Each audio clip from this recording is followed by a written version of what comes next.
The information in this podcast is current on the day of recording. It is general advice only, does not take your personal situation into account, and may not be suitable for you. Good morning, everybody. My name's John Addis. I'm the founder of Intelligent Investor, and we are today recording the last episode of 2024. We're going to kick things off with a quiz for Nick. Nick, of these following three options, who is the most famous person that Angus knows? Option A. Oh, my God. Bikram, the founder of Bikram Yoga. And I should say, he almost killed me. That was one of the most painful things I've ever done. Bikram hot yoga. Okay. Option 2, Pamela Anderson.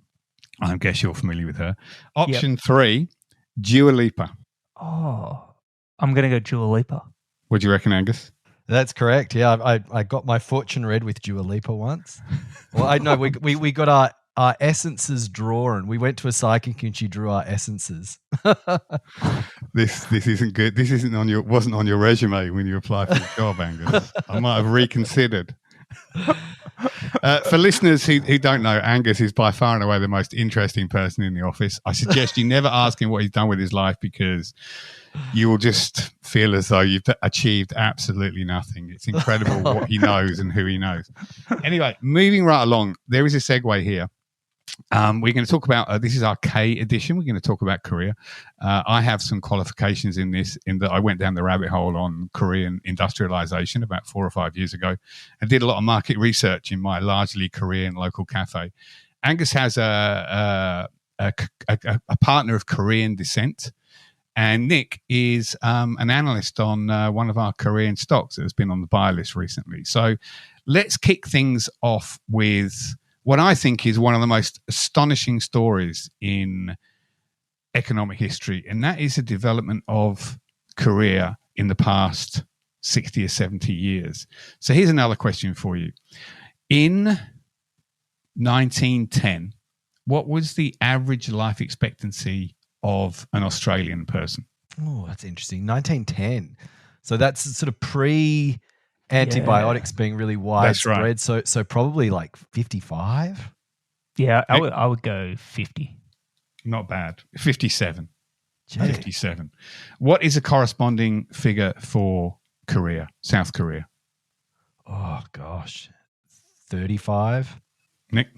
25? 23.5 years. Oh, wow. So less than half. Hey. Yeah, it's And that's only 115 years ago. Or 114 years ago. Yeah, that's right. Amazing. Now, at that time, the per head GDP per head of Korea was about the same as Yemen. Wow. This was an economy that was utterly dominated by agriculture, and it wasn't farming; it was subsistence agriculture. South Korea today is now one of the richest countries in the world. It's got one of the longest life expectancies and is a globally dominant economic power. Angus, how did South Korea manage this? Through an extraordinary process of industrialization, and I think through having very, very powerful chaebos, having these companies, these enormously powerful conglomerates, and the entire kind of country getting behind them in a really interesting way. Do you want to explain what chaebos are and why the L isn't pronounced? So they're sort of very, traditionally anyway, very horizontally integrated. So they'll own a bank, they'll own an industrial, they'll own a heavy industrial company, they'll have agricultural interests. They're just these sort of hugely kind of horizontal companies that just sort of own vast parts of the economy. And they talking sort of about after companies the second, like Samsung, LG, Hyundai. yeah. Daewoo used to be a very big one until it came unstuck in the 90s. And these are family-based conglomerates. Family-based conglomerates. There's still about 30 odd of them. Interestingly, Japan had a similar model before the war. So in Japan, they were called zaibatsus. And then after the Second World War, Japan left quite a bit of industrial equipment, kind of, the Japanese occupied Korea when they withdrew. So these sort of plucky companies that managed to kind of get hold of some of that industrial equipment and then just sort of consolidated a power base around it. That's right. One of the fascinating things about this story is that people think that industrialization is largely letting the free market rip. In Korea, it was quite different. I think there was an influence of the Soviets, which are quite close to the region in a way, in that Korea used to have 5-year plans, much like the Soviets did, and they also they nationalized the financial system so that they could financially support these big chaebols that they were banking on to develop these major sectors. They actually went out and picked winners, which is completely contrary to what all economic theory says you should do. And they made it largely successful. So you might know the industries, Angus, but I think there was shipbuilding, there was non-ferrous metals, there was manufacturing, and there was chemicals. I can't remember what the last one was. But because the country was so poor, and the geography of it meant that there was lots of people jammed into small areas because it's quite mountainous and inhospitable. There was a huge supply of cheap labor, very, very cheap labor. So this is kind of what Singapore did. It's also what Japan did to an extent, and it's what happened in the UK with the original industrializing country. But what the UK did, from sort of 1760 or something, that took 125 years, Korea managed in about 40 years. And I think the education system was absolutely key to getting beyond the middle income trap. So you can bring a load of people in from the fields and get them working in factories, but getting beyond that is very difficult. Lots of countries haven't managed to do that. It remains to be seen whether China will ultimately do that. Brazil certainly hasn't managed it. What was it about Korea that enabled it to get beyond just a cheap manufacturing country? It's such an interesting question. I think that on a lot of levels, there's something about the culture there. It is there's this real filial piety, they call it, or kind of a Confucian ideal about there's this sort of, it's quite a hierarchical society, and there's a real kind of deference of juniors to seniors. But there was also an incredible sense of nationalism, because you think about Korea geographically, it's absolutely between the hammer and the anvil. You've got China on one side, kind of Japan over the sea. So it's sort of been at the a battleground between giant states for centuries. And that earlier point about the industrialization, one of the weird things about Korea that I've learned over many years, I learned about this years ago, but sort of it's pieces of understanding it's only fallen into place. There's still a widely held belief in Korea that ceiling fans, leaving the fans on at night, can kill you. And you can Google it. It's this very widely held misunderstanding, a very common misconception in Korea that this can happen. Did you get this from Dua Lipa's person or whatever? I don't think there's a pop song on that one, but maybe there should be. But one of the things that's interesting there is apparently it was actually propaganda. This is what I've been told anyway by Koreans. It was propaganda originally to lower the amount of energy people were using, so that the big industrial conglomerates would not have power shortages in there. Yeah, was it steel or aluminium smelting or whatever it was, something really nasty and high energy intensity. So there was kind of a propaganda line spread through society that still to this day, though, people don't turn on the fans. That's incredible. So there's a certain amount of deference to a bigger cause, and I think you see that a lot through Korean history, and even recently the stuff with the president, all of the people, they're phenomenal protesters, all of the people out on the streets. There's a strong sense of national identity and national pride. Yeah, and we saw that this week, really, didn't we? Very much so, yeah, in force. Yeah. So let's talk about some of the companies that Korea has produced then. Let's start off with Coupang. Now, when I asked all the Koreans in my local cafe whether I'd heard of it, they looked at me with astonishment, and they were even more astonished when I told them about Kakao. I don't know if either of you guys have looked at Kakao, but it's kind of an incredible company. Nick, we first recommended this stock. I can't remember what price it was, and I'm looking on the website now, and I can't. It's about $18, I think. About $18, yeah. And it's done pretty well. It's up to 23, yeah. And it's still a hold. What was it about Coupang that you really liked? And do you think there is anything specifically Korean about this business, given that it's heading offshore to Taiwan? I think there is things that are specifically Korean, but some of the things I liked were also not non-Korean, if that makes sense. So, like, their executive team actually has Westerners on it. Their board does as well. This is not a Korean family business. So the founder owner is Bo Kim. He's relatively young. I think he's around 40. He owns 10% of the business. He went to Harvard, tried a few business models in the US, then raised this money from some investors over there to go and start Coupang back in Korea. But there's a real Western mindset to this business. It seems to be a lot more shareholder friendly than a lot of the other Korean companies I've looked at, and just a lot of the other Asian companies, like some of the Japanese companies as well. And what really drew me to it was just it really looked like it was the Amazon of South Korea, and usually that's a really unfair comparison, but I don't think it is here. So they have pretty much everything that Amazon has, except for the Amazon Web Services business. And Bo Kim, I guess, noticed probably before the other Korean companies, perhaps they were a bit bureaucratic and didn't want to change the ways they were doing things, that for e-commerce to really flourish, they needed fantastic logistics and distribution. So over the last couple of years, they've been able to deliver 99%.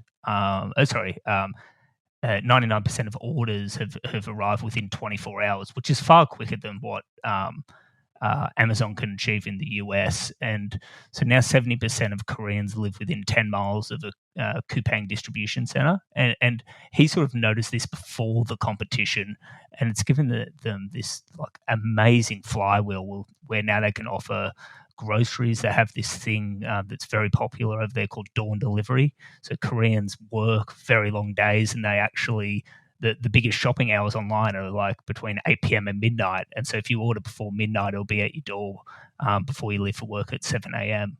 And no one's been able to do this. And now they're adding the full Amazon package of advertising, third-party sellers. They've already got 14 million Rocket Wow members, which is essentially their copycat of Amazon Prime. So that's the stuff that drew me to the business. And then I guess the stuff that really sold me was the potential to raise margins, and when they initially IPO'd in 2021, it was pretty inefficient, the operations, but they'd sort of, the stock price fell 2/3. They took their medicine and restructured the business, and it's now a far more profitable company. And I think that could continue. And the growth is still there. They're still growing at sort of 25%. I think delivery always seems like a terrible business to me, but it's clearly not once you get to a certain level of density. One of the things about Korea is probably one of the most urbanized populations on the planet, and you can go into a tower block, and if you've got 40 or 50 deliveries to do in that tower block, that can be a very, very lucrative business. You just don't get that kind of concentration here. It's 1/8 the size of New South Wales and 8 times the population. Yeah, to put in context. Yeah. There you go. And can you explain what your thinking is on downgrading to whole most recently, Nick? That was in September, I think. The price is up another 10% since. It was probably just a little bit valuation, but also, as we found out last week, that there are risks in Korea that we need to account for in valuation. Of course, last week the president out of nowhere declared martial law. They have, was it the 30th parallel, the demilitarized zone with North Korea. It's it doesn't sit in the most peaceful part of the world. So I think there's a lot of risks that are unique, not unique to the country, but not so much to Coupang. I think from a competition and moat point of view, Coupang is excellent, but there's those things to think about as well, and the valuation has crept up a little bit, and so we put it back to hold. But look, we still own it in the Intelligent Investor Select Value Fund, and still very happy to. I think it. I think our. I'm not sure, you might be able to correct me, John, but our sell target is $30 or $40. So it's 35, yeah, 35. Yeah, so it's still, from here it can still go up sort of 60%. Right. And, yeah. Okay, let's move along to a very different company now. Angus, you wrote up last month, I think, Samsung with a headline bigger than government. This is like one of the foundational companies. You know, that phrase that the US has about if it's good for General Motors, it's always good for Ford, it's good for the US. That's probably even more true of Samsung.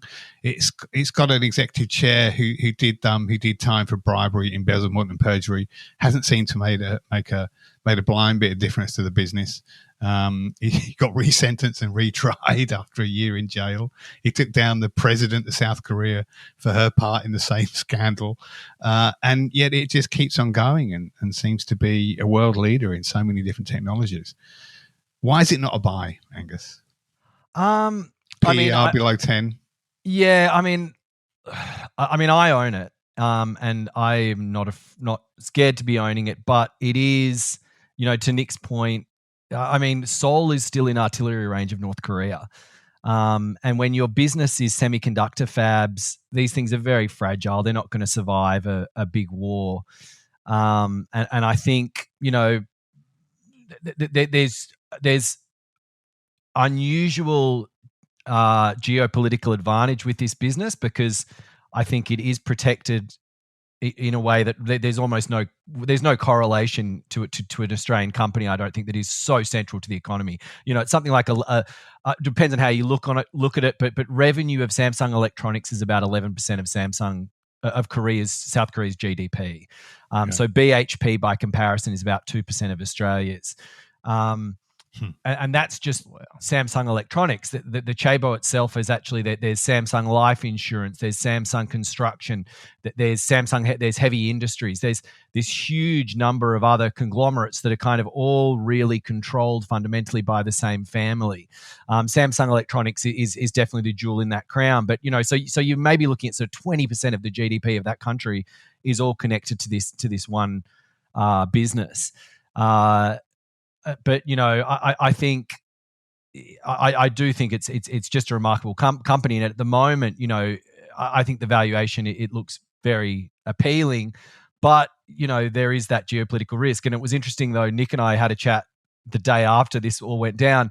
I think Samsung's share price dropped about 2%. So you had martial law declared by a president, and that president, I should point out, was actually the current president who just tried to declare the martial law. He was the prosecutor that put the Samsung CEO in jail and put that president in jail. She's still in jail. I think she got 25 or 30 years. The Samsung president got, I think he was out within under 12 months in the first time around, and then he got another 6 months or something later. So those just aren't common characteristics that you get when you look at a business. It's not things that you normally need to encompass within your thinking, I don't think. Yeah, I mean, Samsung is such a globally important company that, was it last year, it got a $6.6 billion subsidy from the US government to build a plant in the US. That's how important it is to the world.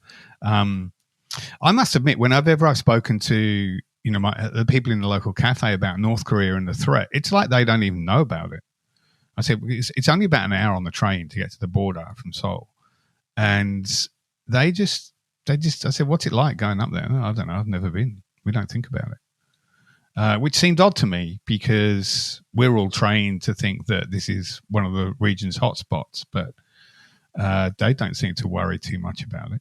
Yeah, I mean, I guess maybe it's the frog boiling in the water, but you could say a similar thing. I think last year there were a lot of people living in Israel who had no idea what was going on in Gaza, and you see how quickly that blew up into something that is just monumental. Yeah. And so, the fact that the general population is kind of ignorant of what's happening or doesn't, because at the end of the day, you've got to get up in the morning and have your breakfast and do what, work your job and whatever.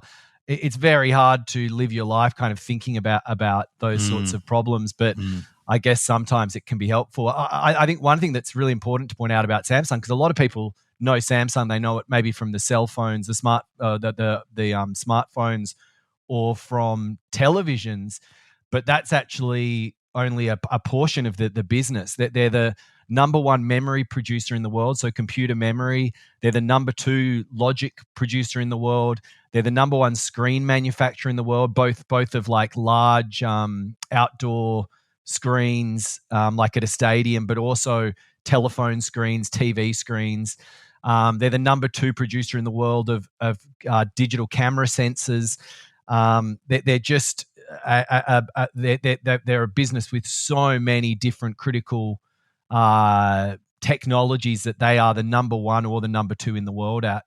And that's why, that comment earlier about Biden, the US government was also really lobbying Korea to get the CEO of Samsung out of jail. There's sort of indirect, it looks like anyway, that there's, if you read up on it, it's pretty clear that there was some pressure coming from the US to get him released. So, a business that can do that, it's pretty remarkable. Especially as it started off selling dried fish and noodles. Exactly. So this is one of these ones that in 1948 got hold of a lot of, it started in 1938, but just after the war, it got hold of some old Japanese industrial equipment. And the 80s was a big change for Korea. They sort of did that thing of, to your comment earlier about, the government kind of directing it. There was this decision, we need to move into semiconductors. So they sort of bought memory licenses from Japan and ended up entirely taking over and conquering the memory business. The 2 biggest memory producers in the world are Samsung and SK Hynix, both Korean companies. Yeah. It's just amazing how you have all of these unintended consequences, because you could make the argument that Japan's invaded Korea many, many times over the past 400 or 500 years, but the most recent from 1910 to I think 45, had that not happened, then Korea would have probably struggled to industrialize in the way that it has. Would you agree with that or not? I don't know enough about the history, to be honest. I mean, it rings true, but to be honest, but it is just an incredible success story. But the Korean economy, one of the things, the chaebos like Samsung, it actually only hires. It's a very big deal to kind of get a job with Samsung. And one of the remarkable things about, I always love this about the Korean companies. So a lot of the small shop owners in Korea used to work at chaebos, but when you turn 55, your salary starts coming down every year. And if you're still working at 60, you're getting paid something like 40% as much as you were at 55. It's this really rapid decline. So there's sort of this forced retirement. Wow. It's just culturally a very different place. But I think, you look at the countries that have just done so well with producing really advanced cutting edge semiconductors. And I think that it's a lot of these countries have come from that Confucian cultural legacy. So Taiwan, so Japan, so Korea. And I think there is this element of it's not so much being able to produce this technology as a one-off. The cutting edge in fabrication is usually, 10 or 20 or more years behind what people are doing in laboratories. It's being able to produce it at scale. And there's something about, maybe it seems to me anyway, certainly there's evidence to support the idea that something about these very kind of hierarchical cultures do extremely well at mass producing on just an extraordinarily high scale. Yeah. If anyone's interested in this subject, I really recommend Googling the scale of some of the Samsung fabs that are in Korea. So there's one that's all kind of painted like Mondrian. They've done these Mondrian squares all across it. But the volume of these, they're just about the biggest things humans have ever sort of created. And they're certainly the most complex things that we've ever done happening inside. Infinitely more complex than making a 747. Yeah. And Gus, with Samsung, like, is there a catalyst for it? So, like, my sort of gripe with the company has always been it's always screened cheaply, but it's heavily family controlled. There's cash on the balance sheet that never gets put to the best use of shareholders. It's almost a conglomerate within a conglomerate in terms of you've got those other, sister companies, the Samsung financials, but within Samsung Electronics, like, it makes no sense to me why TV appliances are being sold next to some of the most advanced, chips on earth. But yeah, I think it's always this like the catalyst for me to actually, say, oh, well, there's a reason why this might re-rate. I think a way that you can think about it is Samsung in many ways is like a component manufacturer, and it makes the most advanced components in the world. So in a way, it sort of stumbles into, they were interested in smartphones, in phones early on. They were making phones. They've been making phones for a long time, but some of their businesses kind of come out almost organically because they're making all of the best components for it. So, so their largest customer at the moment is Apple. They make a lot of the components in Apple phones. That allows them to organically kind of incorporate it into their own devices. And I think from a kind of, to go to the kind of bare bones investor case on this, you've got about $100 billion in Aussie, about the equivalent of 100 billion Aussie in cash on the balance sheet. It's trading at $250 billion on a $250 billion market capitalization. So really, you're getting a company that's over 20 years has invested something like $700 billion into, CapEx. You're getting that, all of that knowledge, all of that capacity. It's slated to invest, I think it was $550 billion out to 2027 or something. Incredibly high investment intensity for at the moment. For it's trading at 1x book. It does look very, very cheap, and you're right. It does. If you look at its competitors, its only competitor in logic fabrication, really, because Intel's fallen off the map, is TSMC. That's trading on a far higher multiple. I think it's sort of around 30. In cell phones, its only competitor in high margin smartphones really is Apple, and Apple again trading at a far higher multiple. So there's always a really material discount, and I suspect a lot of that is due to that geopolitical kind of uncertainty in it. It's also not easy. Korea doesn't make its stock easy to trade. Yeah, I was going to ask you about that, because let's move away from Samsung. I think we've done this. We've done this a few times, and there's the article that members should go back to. We probably want to talk about a couple of things about Korea before we get on to our cultural recommendations. So the first thing is that how hard the country makes it for you to buy stock, which I'll let Angus go at. And then the second thing is demographics. Babies are a rarity in Korea, and that's a problem long term, which might not be that long term. The population is declining, almost more rapidly than Japan, I think. Angus, why do the Koreans make it so hard to buy stock in Korean companies? I don't entirely know why. It probably, I would suspect, maybe goes back to that nationalism thing. The Chaebos really are, they're. Any K-drama you watch, usually there's the plot involves a family of a Chaebo, and it's the rich son of the Chaebo or something, and he doesn't want to do anything. But there is kind of a sense of nationalism that makes them want to kind of keep things locally owned. So as I understand it, for a long time, I think so. You can trade Samsung. That there are sort of depository receipts, so you can buy them on foreign exchanges, traded in USD denominated. But I think that if you actually wanted to buy the origin stock, normally I think you've got to have special bank accounts set up in Korea, and you've got to get special trading permission, especially if you're going to try and trade it above a certain volume. There's a really interesting thing that happened in 1997. Korea really went like wildly bankrupt. It had to get bailed out by the IMF. It was an absolute disaster. And you had companies like Daewoo that's leverage was, Daewoo was the second largest Chaebo at that time, and its leverage was so substantial that I believe the Korea's the debt got to something like 5 times GDP. Sorry, the debt of Daewoo alone was 20% of Korea's GDP. It was this very kind of chaotic situation with these Chaebos. Local people gave in their gold to the government to keep the economy afloat. So there was this drive across the country where families handed in their gold, and the Chaebos did hand a lot of that in, but they had actually created the problem by getting so over-levered. Yet the kind of the common perception of it today, as I understand it, is that the Chaebos kind of were the saviors of that situation, even though it was really something entirely of their making. But I think that kind of gives a fairly sharp insight into the relationship there. Yeah. Okay.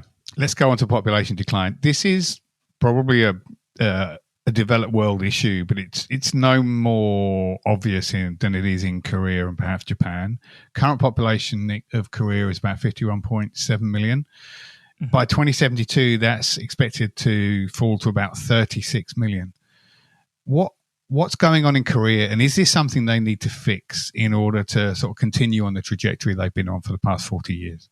Well, in short, I think so. I mean, what's going on is that they have the lowest total fertility rate in the world of 0.7, and it's a number that's worth putting into context. So, if you have 100 parents, 50 male and 50 female, they will have 35 children.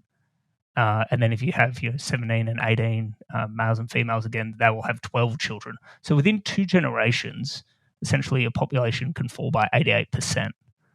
It's quite remarkable. Yeah. And it can happen quite quickly. And so why is Korea got a low fertility rate? There's lots of reasons, and I'm no expert in the matter, but so they have really a really unfriendly family work culture. So long working hours.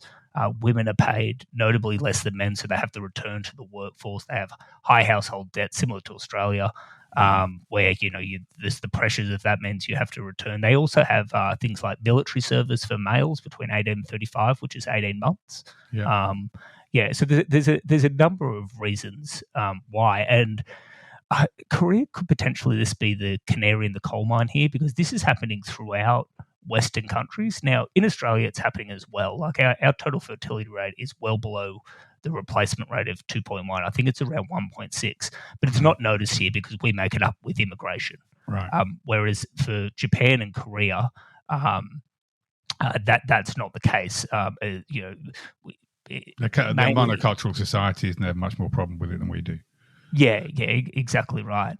And so there's all these sorts of problems that could happen once your population starts to decline, similar that we've seen in Japan. So, there's less demand, there's potential deflation problems.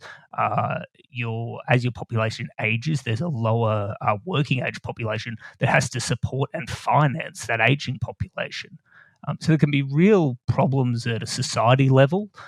You've seen that a little bit in Korea already. So the government last year proposed to extend their work week from 52 hours to 69 hours, which is kind of amazing. And I should put some context to this. It's 40 hours, and then you're able to do 29 overtime hours on top of that.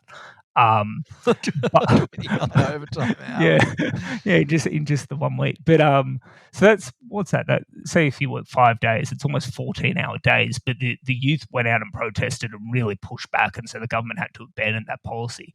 And as to your point, John, speaking about some of the Koreans you've met in Melbourne, there are Koreans that are moving overseas now because they don't want to. They don't want to work those hours anymore. No. Like it's a very it's not a great place to grow up, and maybe that the last couple of generations really felt the national pride of we're quite poor. The Korean War's just happened. We really we really need to get out of this poverty we're experiencing, and did a remarkable job. But it's hard to see what the next generations see, because it's clearly with their fertility rates, and if you look at bearing children as I guess one way to say the future's bright, it's clearly there's a question mark there. Okay, let's move on to cultural recommendations. I'll kick things off. So there's not many people subscribe to Apple TV, but it's only like $5 or $6 a month. You don't get many series, but the ones that you do are really good. Generally pretty good, I'd say. One of them is Pachinko. And Pachinko is the game that people play. It's like the Japanese equivalent of pokies. And Pachinko focuses on, it's kind of two stories going on, two family stories going on. One in Korea, in like those early parts of the 19th century when Japan is under occupation. Sorry, early parts of the 20th century when Japan is occupying Korea. It's a largely agricultural society. And the Japanese are taking slave labor basically over to Tokyo and Osaka to build the metro system. So when you travel on the metro, the underground in those two cities, it's probably a large part of it has been built by Korean labor. And there were a million sort of foreign workers in Japan during that time building the metros. But another million people came over because it was so hard to actually build a life in Korea because it was just so poor. Pachinko tells the stories of a family in Korea in those times and who travel over to Osaka to build a better life for themselves in the 1920s. And then it moves forward to the 1980s where this family has become established, but there's still, so there's still sort of racism towards Koreans. You tend to keep their identities hidden. And it's this family saga across these two generations, tells this amazingly long and rich history of Koreans in Japan and Korean society in those early years. Highly recommend it. It's called Pachinko and it's on Apple TV. Angus, what have you got? I've got some food recommendations. The gochujang, the chili paste. Yes. The best brands for that. Yeah. So CJ, but also Sunchang. And CJ, the one of the things that I've discovered that I just love is the Korean microwaved rice is so much better than any microwave rice I've ever had from Australia. It's as good as out of a rice cooker. Wow. And there's one called Het Baan Instant Rice, and it's by CJ. It's just such a handy thing to have in the house because, it's very easy to forget to turn on a rice cooker. Yeah. The best spicy pork sandwich in Sydney is at Konoha in Colorado Plateau. I do have a family connection there, but I'm throwing it out. And then with buying kimchi, it's the Jonga is the best brand that comes from Korea, but it comes all the way from Korea. And so that means it's fermented more in the travel. So it's good in cooking, but it's not so good for eating. And so Paldo is a brand that's made by Koreans in Australia, and that's your best for eating here. Though Mama Kim's is the best, I will also say, of the kimchis. Okay. I found it quite hard to get decent kimchi. It's just an amazing thing. Gochujang, my tip would be, if you're ever doing any kind of stew, if you add some gochujang and maybe some white miso paste, just adds so much umami. Very, very strongly recommend just a tablespoonful of those two things in a stew. Nick, what have you got? Have you guys heard of the Kim sisters? Which ones? Well, are they the assassins? It's got to be no. So I was doing a bit of a deeper dive into K-pop, and I was like, I don't want to give a recommendation like BTS or Blackpink. But anyway, I was listening to a podcast called The History of the Kim Sisters, and they were the original K-pop band. And so it's these three sisters that learned like 13 instruments during the Korean War and started playing to the American soldiers. Wow. And then eventually, after the war, there was a lot of Americans still stationed, so they kept playing and, dirt poor, and that's how they got by. And eventually an American producer signed them and took them to the US, where they appeared on the Ed Sullivan Show, which was a pretty big show back in the day, 22 times. So that was more than the Rolling Stones or the Beatles. They did like some of like Las Vegas's first residencies, so would play there, and were like these real like sort of cultural icons during the Cold War as well. Like it was quite amazing. But anyway, it's a short podcast. You can find it on Spotify or Apple. It's called The History of the Kim Sisters, the original K-pop band, and it only goes for about 15 minutes, but it was really, really cool. There is some debate though about whether they are K-pop band or they just sort of paved the way, but because they did play a lot of American covers, but yeah, it's probably not the K-pop bands. I should point out, Nick, I actually married one of the Kim sisters, and there are 3 Kim sisters in the family. It's all the names. You're joking, there's a lot of Kims and Parks and Lees. I think of the. It's got to have, I think of all the countries in the world with the least surnames, surely it's got to be South Korea. Got to be. Absolutely got to be, yeah.